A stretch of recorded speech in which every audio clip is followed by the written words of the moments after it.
Le vieil arbre et l'enfant.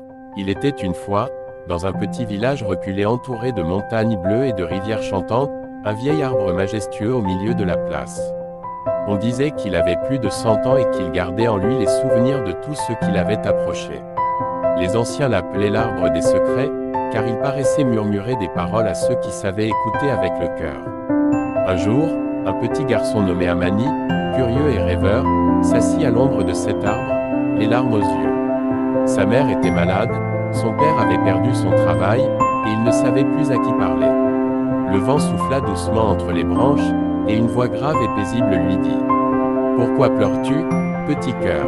Je suis seul, je ne peux rien faire pour aider ma famille.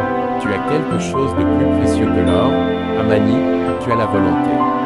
Et la volonté ouvre des chemins invisibles. » Le garçon sursauta, il regarda autour de lui, mais il n'y avait personne. Pourtant, il sentait que l'arbre lui parlait. Depuis ce jour, Amani revint chaque soir. Il posait des questions, racontait ses journées, ses rêves.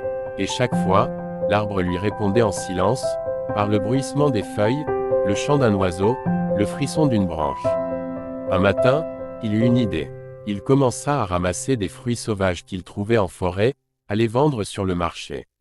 Il construisit un petit étal en bois sous l'arbre, et petit à petit, les gens vinrent, intrigués par ce jeune garçon au regard courageux. Des mois passèrent. Amani réussit à acheter des médicaments pour sa mère, à aider son père à relancer une activité.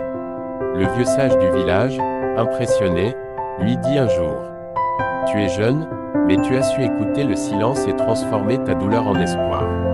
Ce que tu fais inspire tous ceux qui t'observent. » Amani sourit, leva les yeux vers l'arbre, et dit simplement : « Je n'ai pas été seul. L'arbre m'a appris à croire. Et depuis ce jour, l'arbre des secrets devint l'arbre de l'espoir. » Moralité. Parfois, ceux qui semblent les plus silencieux sont ceux qui nous offrent les plus grandes leçons. Il suffit d'écouter avec le cœur.